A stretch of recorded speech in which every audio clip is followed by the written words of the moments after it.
Om.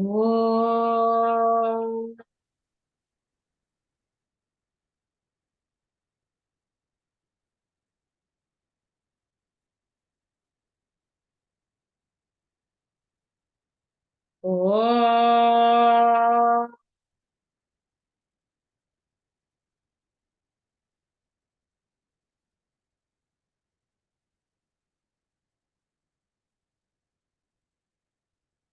Om.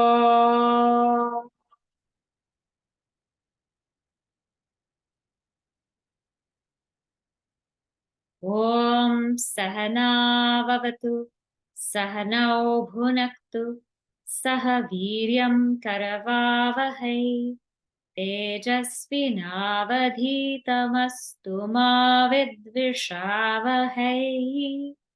Om Shanti Shanti Shanti. Vakratunda Mahakaya Suryakoti Samaprabha Nirvignam Kuru me Deva Sarvakaryeshu Sarvada.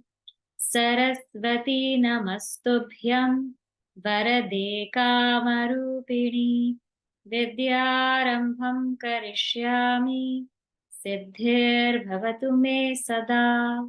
Samasta Jana Kalyani Niratam Karunamayam Namami Chinmayam Devam Satgurum Brahma Vidvaram Mukam Karoti Vachalam Pangum Langhayate Girim Yat Kripatamaham Vande Paramananda Madhavam. Paramananda Madhavam. Okay, let us read the verse that we covered last week. We covered 20, and then I think we read a little bit of 21. So let's read both. Yatro paramate chittam niruddham yoga sevaya yatra chaivatmanatmanam pashyannatmani tushyati sukham atyantikam yattad buddhigrahyamatīndriyam veti yatra na chaivayam Sthitaschalati tatvataha.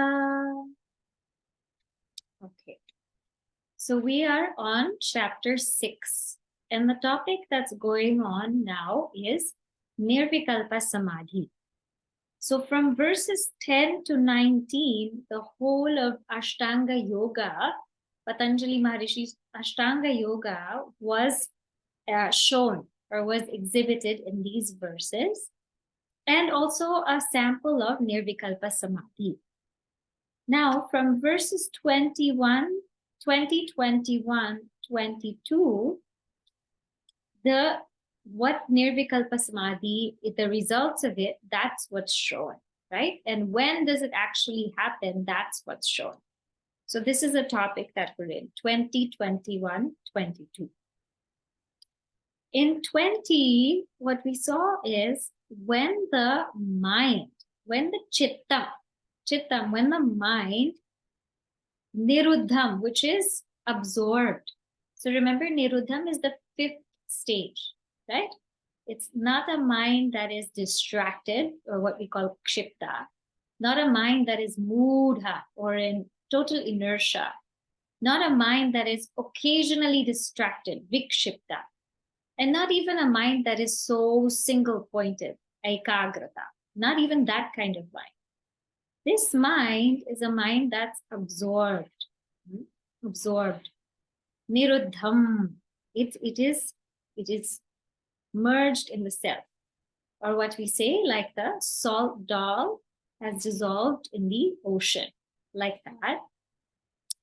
So when this mind is absorbed by what? Practice, that constant practice, yoga sevaya, with love, and where one sees the self by the self. Again, what this means is not that in Nirvikalpa Samadhi we experience Atman, because Atman is ever experienced. It is just that in Nirvikalpa Samadhi, the self is self-evident. It's self-evident. The same way, like there is a pot, and there's space in a pot, and there's so many things in the pot. Let us say there's pot, there's space, and in that pot we put some, let's say some pens, some papers, some clips, all kinds of things. Let's say it's like a cup holder almost in a desk. And you take that cup holder pot and you put all kinds of things in it. Now there's space in it, right? Otherwise you wouldn't be able to put stuff in it. So there's space in it, but the space is not evident. Only when we take out the pens and the papers and the clips, then we realize, oh wow, it's actually quite spacious, right? So the same way, Nirvikalpa Samadhi is just that state where the self is self-evident, because all of the thoughts of the world are gone. They're not there anymore. So the self shines as it is. And what happens also in this state is we realize or we recognize that this is that ultimate bliss. This is a state of ultimate bliss. We are quite at bliss and at peace without any object, any person, any experience, any circumstance in the world. And so we revel in that bliss. Pashyan Atmani Tushyati. Right? So when the mind is absorbed, when the mind, it revels in the self within, this is Nirvikalpa Samadhi. Now, continuing in verse 21, Sukham Atyantikam Yat Tad. So it is also that state where there is infinite, Atyantikam Sukham, infinite bliss. Yat Tad. So that state which has this infinite bliss. Buddhi Grahyam. It is grasped by the intellect. Atindriyam. It transcends the senses. And Ayam Veti, the one who knows this, state, this person, na chalati, this person doesn't move from tattvataha, from the truth. The one who knows this state, this person doesn't move from the truth, and this person is called sthitaha. So when the yogi feels that infinite bliss, which can be grasped by the pure intellect and which transcends the senses, wherein established, that yogi never moves from reality. So now we are exploring this verse 21. In that Nirvikalpa Samadhi, as we saw last week, we recognize that we don't need anything to be happy. In fact, Sat or pure being or existence means that we lend existence to everything. Chit, pure consciousness, means that we lend consciousness to everything in the world. Ananda, pure bliss, means we lend bliss into everything in the world. So why do we feel bliss when we eat an ice cream? It's not because of the ice cream. It's because the mind became very calm, and that nature of the self, which is Ananda, was very, very evident. The nature of the self as Ananda becomes very evident when the mind is very still. So where is it? Where is this ice cream? Where is the joy in the ice cream? It's definitely not in the ice cream, because some people get sorrow from ice cream. So it is coming from the self. This is what we call joy of the senses. Even the spiritual joys that we experience when we go for a nice, let us say, yoga asana session, or we just completed our Jappa, or, we went to a nice Kirtan session. We were singing and chanting the name of Bhagavad. Where is that bliss coming from? Again, it is coming because the mind became so quiet that the bliss of the self was self-evident. The bliss is not in the Jappa itself, because some people get sorrow from doing Jappa, right? The bliss is not in the yoga asana practice itself, because some people become sorrowful by practicing that. So the bliss is from our own self, and is self-evident when the mind becomes very still. So what happens in Nirvikalpa Samadhi is Sukham Atyantikam. This bliss, which is beyond any kind of worldly bliss, any object bliss, this bliss which is beyond any spiritual bliss, any bliss that we gain from spiritual practice, rather this bliss of the self becomes very evident, becomes very evident.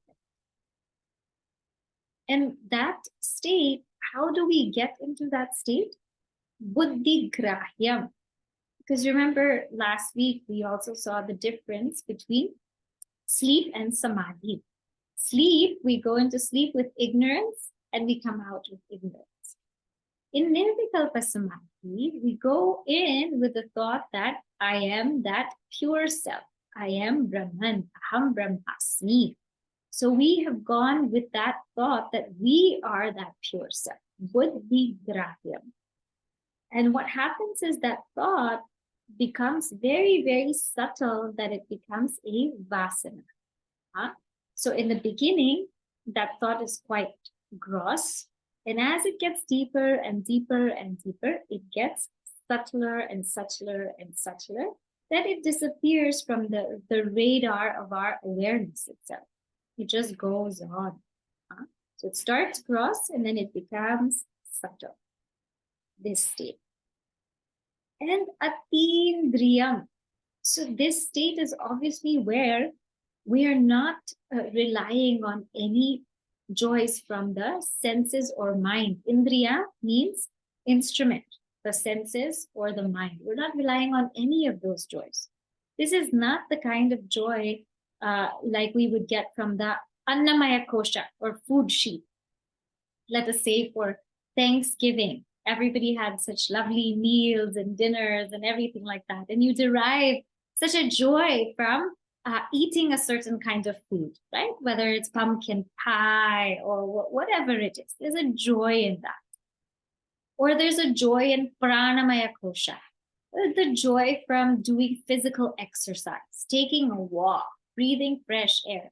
There's also great joy in that we feel. There's a joy of Manomaya Kosha, the mind sheet, getting together with friends and family. Just that emotional support, that being together, being in a community, being in a group, that feels very, very joyous.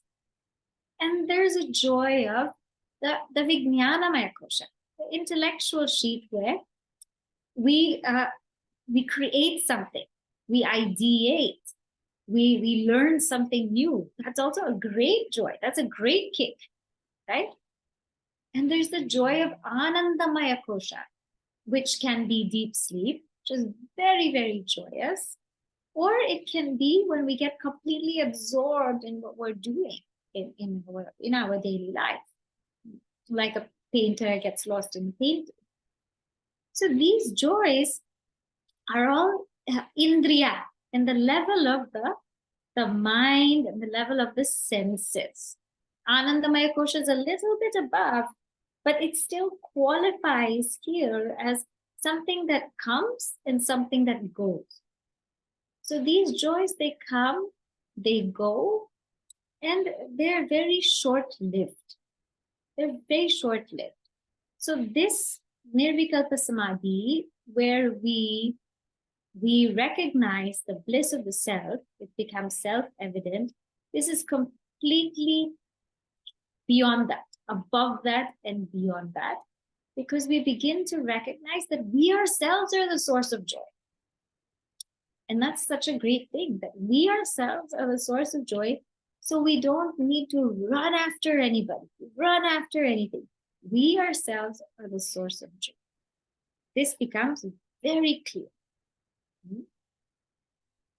And the one who recognizes this, yatra, in this state, the one who recognizes this, they are called sthitaha. Sthitaha means Sthithaprajna. Chapter 2, remember what we saw, Sthithaprajna. They become very steady in knowledge. And therefore, they are the ones we call enlightened beings. See, who is an enlightened being? One thing in the path of Vedanta is gaining knowledge, crystal clear knowledge of the self. And this is of utmost importance. But enlightenment is not just gaining that knowledge. Enlightenment is the digestion of that knowledge. I think last week somebody shared, right? It's not the eaten food that nourishes us. It's the digested food. So enlightenment is not the gaining of knowledge per se, just the gaining of knowledge. It's the digestion of that knowledge. And why people practice these states of samadhi, why people make an effort to quieten their mind, is so that they can abide in this knowledge deeper and deeper and deeper. And the deeper they abide, the more grounded, more sthitaha they become. And the more grounded they become, this is a sign that their vasanas have diminished. Their vasanas have diminished. There's no more such vasanas that the world is real or that I am the body, mind, and intellect. There's no such vasanas in that being anymore. There's no such vasanas that the world can give me joy.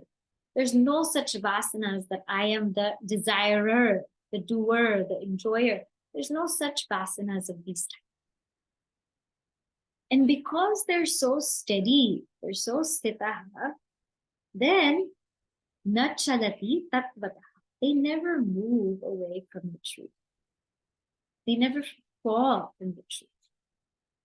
That's why Bhagavan Krishna's name is Achyuta. Achyuta means the one who never falls, the one who never falls from their true nature. In reality, we never move from consciousness. In reality, we never move from consciousness. Even if we want to push consciousness away, we won't be able to do it. If we want to gain consciousness, we won't be able to do it because we are it. So in reality, we never actually move from consciousness. We never actually move from our real nature. But it's this mind, it's this seeming movement of the mind. It's the mind that is not able to abide in it. This is what we're talking about. So in Vedanta, the liberation, enlightenment, realization is never attained at a time. Or at this time, one is enlightened. Or in this place, if we go to the Himalayas, we will get enlightened. Or if we go to Kashi, we will get enlightened. It is simply the movement from ignorance to knowledge. That's all. That's all it is. It's the movement from ignorance to knowledge.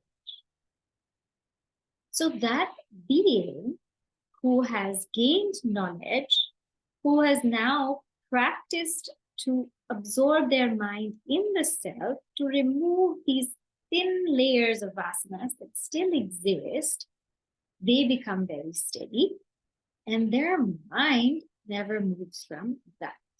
They're called Sthithaprajna. That's the idea of this verse.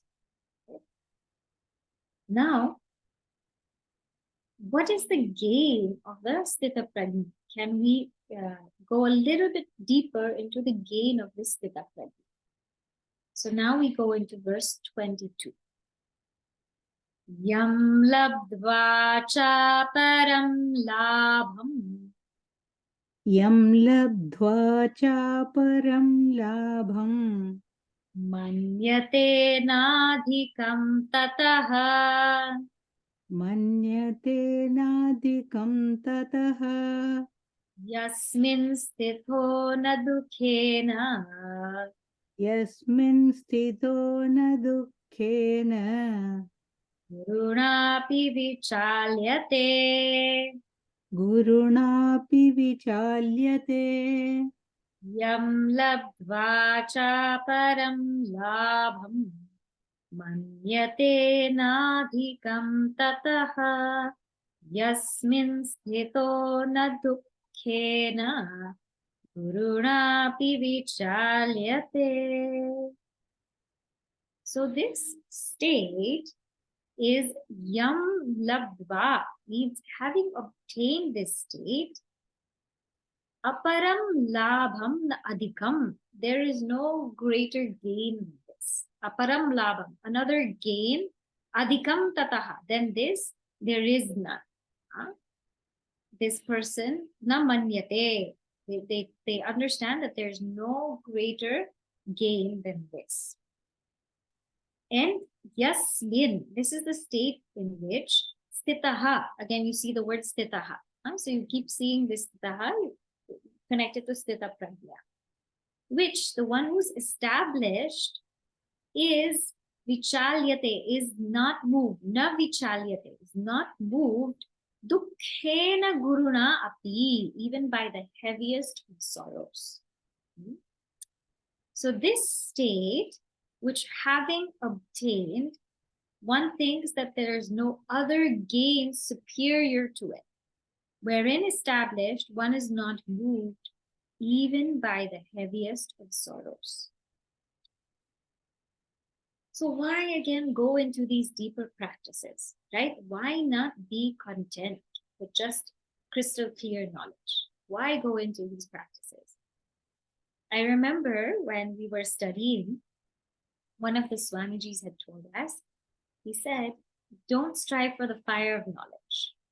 Strive for the forest fire of realization. And such a beautiful thought. Because the fire of knowledge is small. It's a small light. It's a glimpse. It's a breakthrough. But the forest fire of realization it's just an immense explosion of that knowledge. Explosion meaning that it penetrates into one's every being. And when we think about this, why strive for this? It's because it is the greatest gain. Yam labdva cha aparam labham namanyate. There's no other gain greater than this. Let's think about the gains that we have in our world. When we are younger, we have that drive to gain wealth. This is a great drive that we have. A drive to gain wealth and gain some security, gain a position, gain a status, gain some kind of recognition in the company that we work in. And after all of these gains, we're still not satisfied. We want now a family, a loving community, a safe place to raise our children, safe space. We want all of it. And after gaining all of that, we still want more. We still want more. We still now want to be established. We want to be free of all of these responsibilities. We've raised our children, we've raised everybody for so long. Now we want to be free of these responsibilities and do whatever we need to do. And again, once we reach that state, we still again want more. We still keep wanting more and more and more. So every gain in our life feels like it's almost a loss, because after having gained something, I again feel like I'm empty and I want to gain something more. So every gain actually translates to a loss. I got this much money, but not enough. Let me go more. I got this position, but not enough. Let me go higher. I got this degree. I got this degree. I studied this. But let me go higher, or let me go into something else. And so every gain again translates into a feeling of emptiness, a loss, and a want for a greater gain. And this gain loss cycle will keep going on and on and on until we realize that no matter what we gain, it's gonna feel like a loss. So it will go on until we feel like no matter what I gain, it's still a loss. I'm still at a loss. I still don't know where I am. I still don't know who I am. I still don't know what I want to do. So if we take all of these worldly gains, they're all this much. But when we gain the self, which is a little bit of an oxymoron because the self is already attained. So when we realize the self, when we recognize the self, what happens is there's nothing else. There's no more feeling of emptiness. And there's no more want for anything else because there is nothing other than us. So when one realizes the self, there's no more feeling of emptiness that, oh, I wish I had that. I wish I went there. I wish I did this. There's no emptiness. And there's no feeling of, I want to attain that. I want to go there to feel complete. There's no more of that feeling. There is just what we call purnatvam, a sense of completeness, a sense of fulfillment, a sense that whatever has been done is done. Whatever in life needs to be gained is gained. So it is a state of utter content. Now, some people might ask, what does this person do?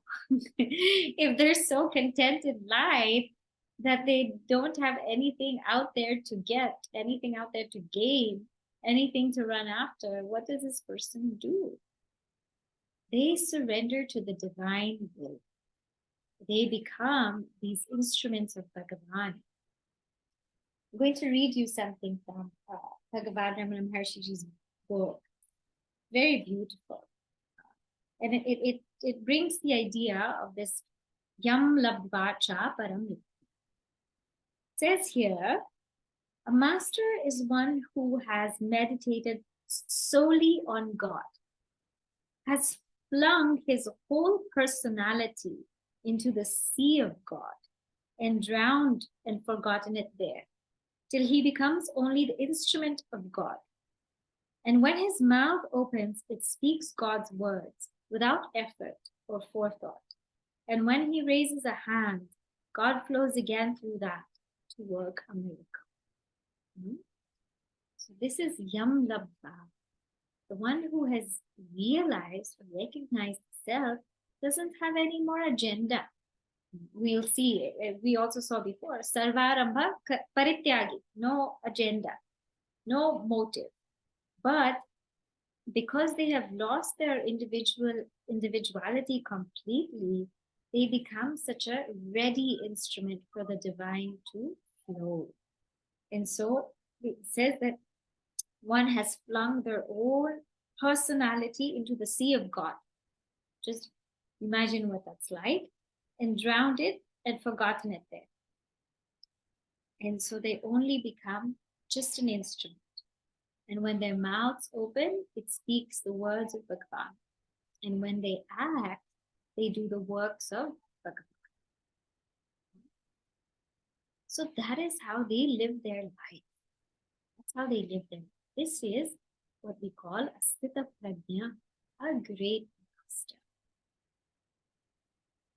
Now, in this regard also, the second line is also so powerful. It says, these great masters who have drowned themselves in that sea of the divine, they are not shaken.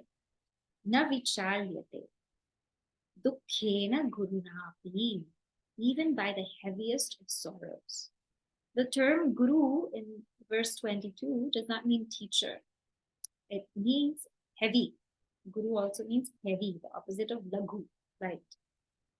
So they're not shaken by the heaviest of sorrows. So when we look at the lives of great masters, again, I will quote from Bhagavan Ramana Maharshiji's book because I was reading it. He got in the later stages of his life, he developed a tumor under his arm, right? And so many people were trying to figure out what to do, how to cure it, should they do a surgery, should they not do surgery, and so many things, And he himself said, now, I never asked for any treatment. I'll read you his words because they're so beautiful. He said, have I ever asked for any treatment? It is you who want this and that for me. So it is for you to agree about it amongst yourself. If I were asked, I should always say, as I have said from the beginning, no treatment is necessary. Let things take their course. So imagine now somebody suffering from a tumor. Things that are heavily sorrowful for us are disease, are death, loss of a loved one. And we'll see each of these in different saints and sages. So in Bhagavan Ramana Maharshiji's life, it is this disease, this tumor. And he wasn't perturbed. He said, let just things happen as the way they need to happen. Because in Viveka Chudamani, for a jnani, for a realized person, the body is like a leaf on a tree. It will just fall when it has to. It will just fall when it has to. And wherever it falls, it's fine because there is nothing to do with it, right? It says here, the jnani is not even anxious to shed his body. He's indifferent alike to the existence or non-existence of the body, being almost unaware of it. This is the attitude. And so when people came to cure or to try to heal Bhagavan Ramana Maharshiji, you know what he would do? He would ask them, have you eaten? How was your trip? Was it okay? He's in so much pain, but still he says, have you eaten? Was your trip okay? And once when, like an Ayurvedic doctor came to heal him and it didn't work, he said, I'm so sorry that you had to bring all of your herbs and everything here. I'm so sorry to cause you trouble. So just think, in the midst of that, how he's so free and unattached. He says, getting rid of the non-existent misery and attaining the bliss which is always there is moksha. So these great sorrows, which would otherwise shake us, imagine us going through all of that pain. We would be screaming and yelling, trying to get rid of it in all ways possible. But not these great masters. They were ever at peace. And, one would wonder, now, why can't he will his recovery? Surely he's a jnani. Surely he's a realized person. Why can't he himself will for himself to get well? And this is his answer. Who is there to will this? The other, the individual that could oppose the course of destiny, no longer existed in him. It was a non-existent misery that he had got rid of. And this is not dukkhena gurunapi vicharyate. Something else that would be very, very heavy for us would be death. Sometimes we are afraid of dying. And as we grow older, we know that death is nearing. We're afraid of it. We're afraid. We want to keep ourselves strong, keep ourselves solid. Swami Tapovan Maharaj, was very sick. He was very sickly and he was dying. And Gurudev Swami Chinmayanandaji went to visit him. And he said, he said, Maharajji, this was his Gurudev. So he said to Swami Tapovan Maharajji that, can I take you to Delhi? Can I take you to be treated in Delhi? And what was Swami Tapovan Maharaj's answer? What, people don't die in Delhi? I'm sure they die in Delhi also. So let me just die here. He said, this Yamaraj, who has been waiting to take my interview for so many years, shall I shun him now? Now my life's work is done. So let him take me, and let him take me whenever he has to. So they welcomed even the experience of death with such open arms. There was no trying to stay back, trying to hold back, trying to say what will happen to this person, what will happen to that person. Nothing like that. Just completely calm. Another thing that's very hard for us is a loss of a loved one. Anandamayi Ma was there and she lost her husband, Bholanath. And when she lost her husband, she did not grieve at all. She said, in immortality, there is no gain and there is no loss. Everything just happens as it needs to happen. It's completely still. Everybody thought that, she would be broken, shaken, everything like that. But no, she was completely balanced, completely still. This is what we call sthita. Even the heaviest of sorrows cannot shake them, cannot move them. Not that they don't cry, like Bhagavan Maharshi Ji or Gurudev. When somebody close to them passes away, yes, they shed tears. It's completely fine. But inside, they're completely unshaken. So in this way, in verses 20 to 22, what is shown is that Nirvikalpa Samadhi. What is that state and what happens when one actually abides more and more in that state? So the first point from verse 20 is, there is that state when the mind is absorbed, chittam niruddham, by practice. The second point is, it is in that state where we recognize the bliss of the self. The bliss of the self becomes very evident. That's the second. The third point is, it is that state in verse 21 which is beyond any worldly joy, beyond any worldly joy or spiritual joy. That bliss of the self is beyond any. The fourth is, having attained this state, one does not fall again. One is sthita, steady. The fifth point is in verse 22, having gained or recognized or being established in the self, there is no greater gain. There is absolutely no greater gain. And the sixth point is that those who are established thus, they are never shaken by any kind of sorrow that can happen to them, or seemingly happen to them, because they themselves have disidentified with the body, mind. So in this way, this is what it shows. Now, in verse 23, some of us might think like, will I ever attain this state?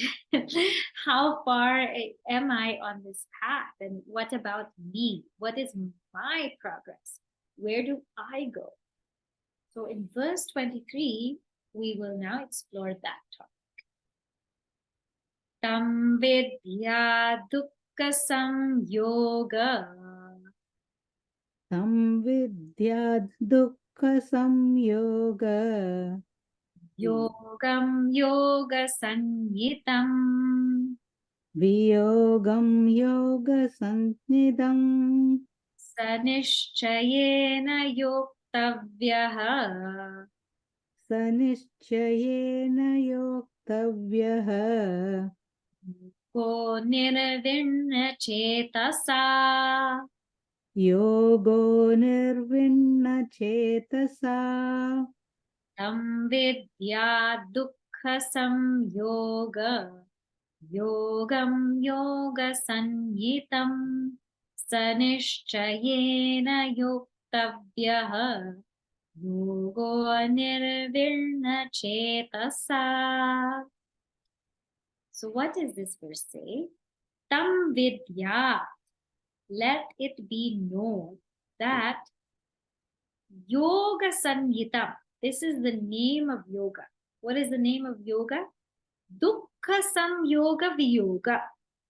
So the disunion of the union with sorrow is called yoga. Saha nishchayena yoktavyaha yogaha.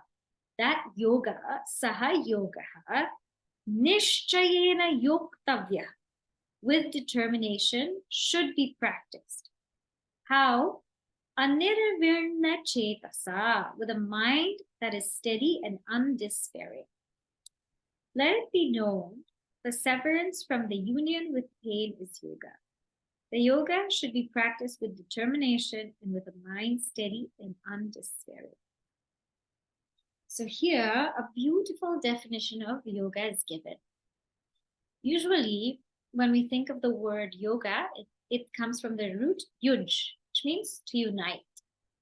And so we have seen definitions of yoga in chapter 2. Samatvam yoga uchyate, means equanimity is yoga, or yoga karmasu kaushalam. Skill in action is called yoga. So in the Bhagavad Gita also, yoga will mean different things. In the previous verses, we saw yoga as meditation. Meditation. So what is this yoga? It is the viyoga. Here yoga is the disunion. So here yoga is not union, it's disunion. It's viyoga. But it's disunion from what? Dukkha yoga. Dukkha samyoga. It's the disunion from the union with sorrow. So it's the viyoga from dukkha samyoga. So what do we mean by it's the disunion with the union with sorrow? What we mean is, when do we have sorrow? Right? What is this cause of sorrow? When are we united with sorrow? When are we in union with sorrow? We are in union with sorrow when we are identified with our limited equipment. Whenever we identify with our body, with our mind, with our intellect, with our ego, and take that to be me, that is sorrow. That in itself is dukkha. Why? Because when I take myself to be this body, what happens? I go through all of the ups and downs of the body. The body will not always be perfect. There are some good days we will have. The body's healthy, it's great, it looks fine, it's amazing. But some days the body will just be quite tired and worn out and breaking down. So the body will always be up and down. And that is the dharma of the body. Please note that that is the dharma of the body. That's what the body is meant to do. It's meant to go through all of these changes. When I identify with this, then I also go through ups and downs. And this ups and downs is sorrow. We might say, but the up isn't a sorrow, but the up will come down and it will be sorrow. So joy is just sorrow postponed. It's postponement of sorrow. If we feel joy, wait, it will turn into sorrow. Because eventually we will depart or we will lose that which we have joy from, that person which we have joy from, that circumstance, that experience, we will lose it. So this going up and down is dukkha.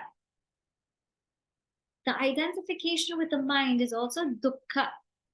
What is the nature of the mind? Sattva, rajas, tamas. We'll see in chapter 14 when it comes. The mind will go through all of these things. That is what the mind does. That's not to say that we shouldn't work on our mind, huh? But when we keep identifying with our mind, we go up and down, up and down, up and down, taking ourselves to be that very mind. The best thing we could do is stand apart, be yoga, stand apart as a witness of our body, as a witness of our mind.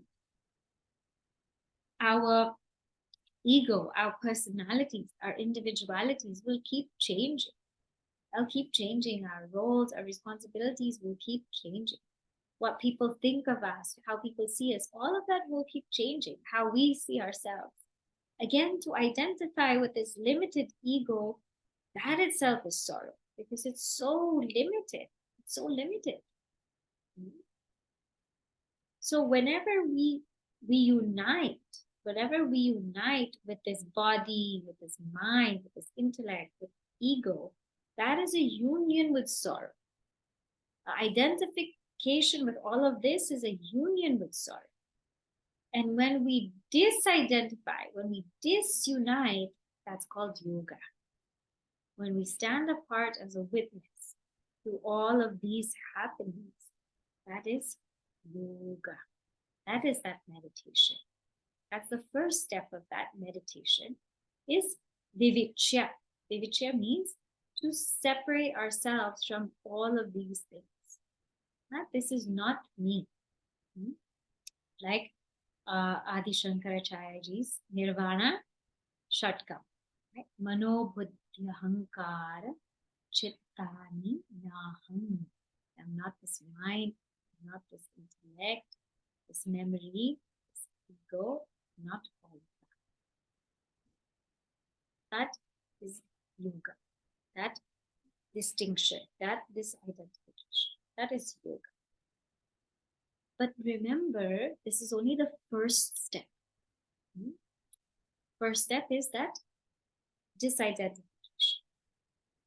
The second step is where we dissolve all of that into the self.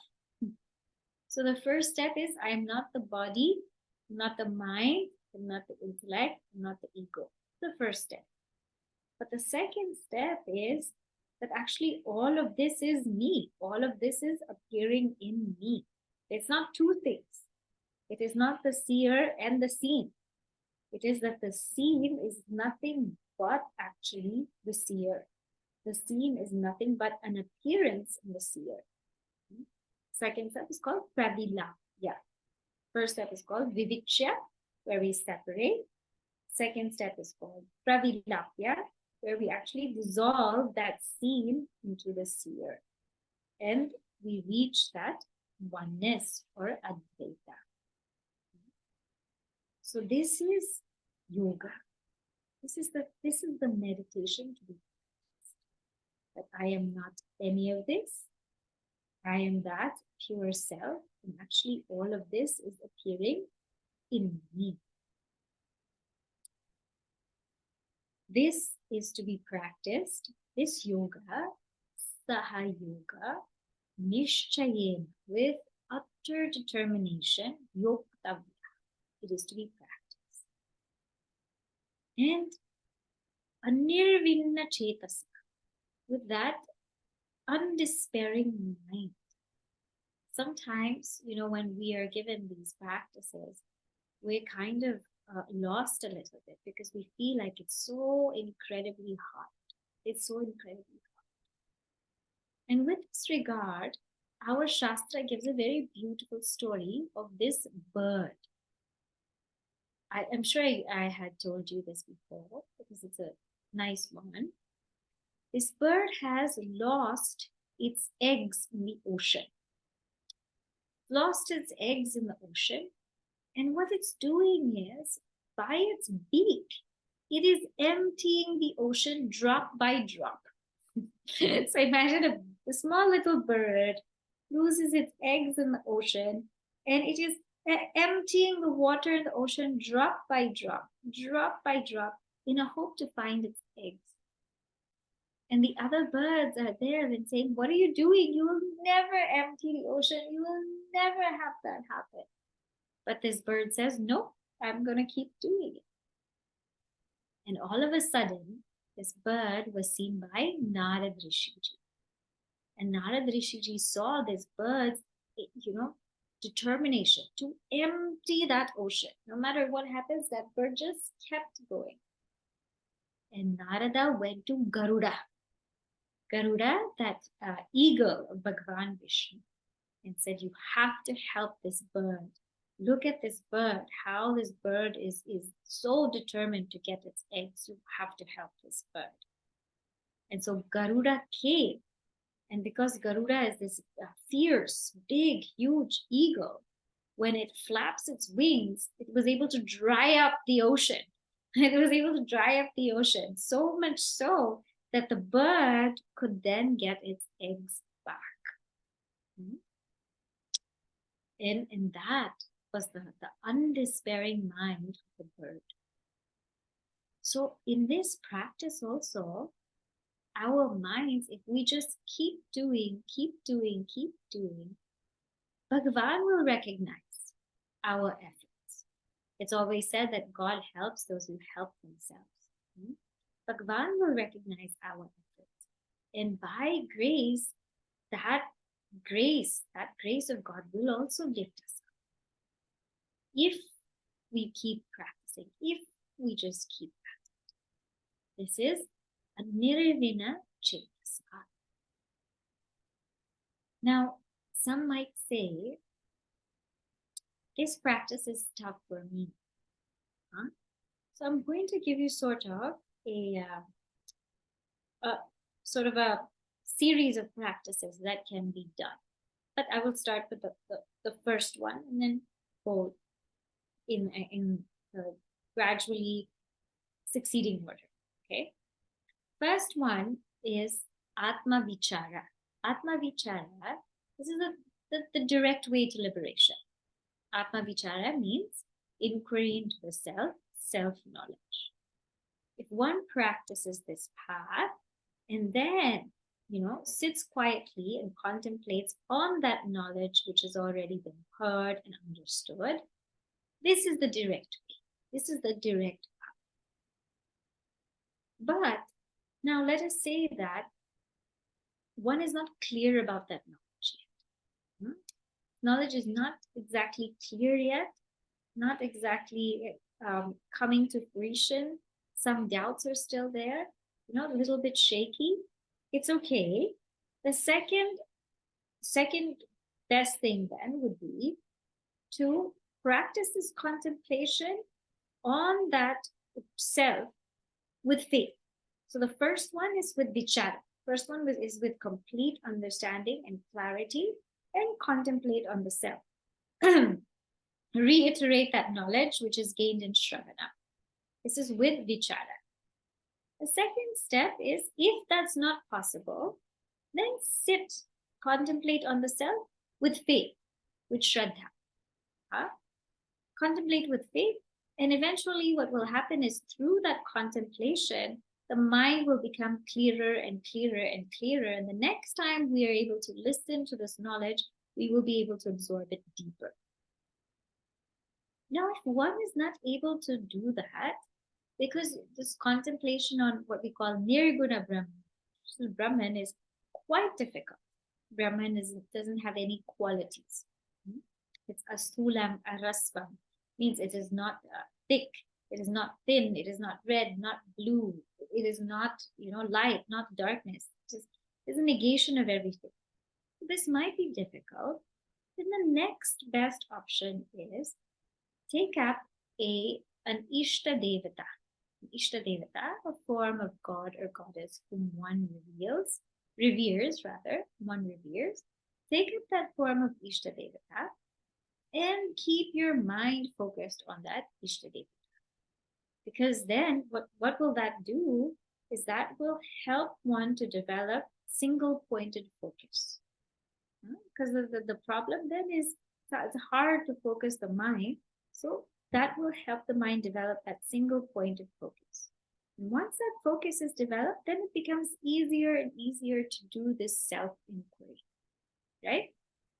So again, if we can do Atma Vichara, That's a great process. And then contemplate on that truth we've understood. That is a little bit difficult. Contemplate on the self with faith.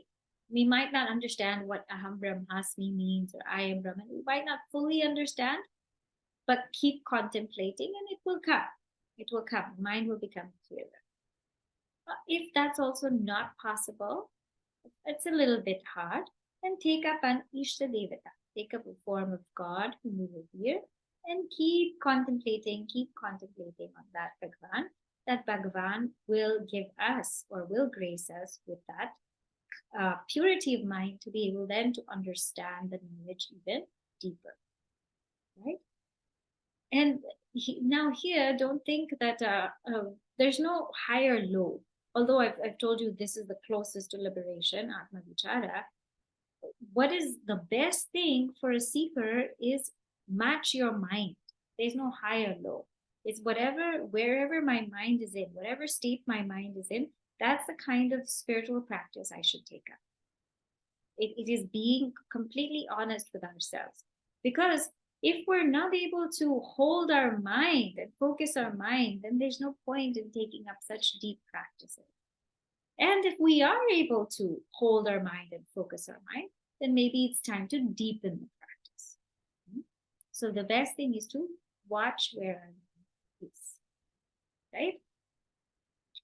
Now, the next set of verses is a beautiful set of guidelines on how to practice this Nirvikalpa Samadhi, how we can actually go there, what is our roadmap to go there, right? That we will take up next week. So just to summarize what we did, 20, 21, 22 is all about Nirvikalpa Samadhi and how the realization of the self is the most beautiful thing, because we are completely content, full, satisfied, and clear that the joy is originating from here. It's not originating from anywhere else. And once we completely recognize this, then there is no falling again from that state. We become Sthita. There's no falling from that state. And even the heaviest of sorrows cannot shake us. And that recognition, that realization is the highest thing that we can ever do. The highest, the greatest, the best thing that we can ever do in our life is to realize the self. That is what that means. So we ask, what is the best thing we can do in our life? What is the greatest thing? What is the highest thing? What is the most purposeful thing we can do in life? It is to realize this. This is according to our scriptures and our great masters. Right? So let's stop here.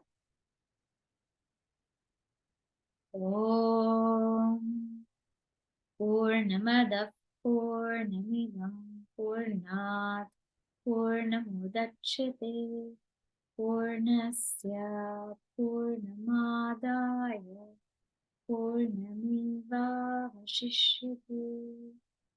Om Shanti Shanti Shanti. Hari Om Shri Guru Hari Om.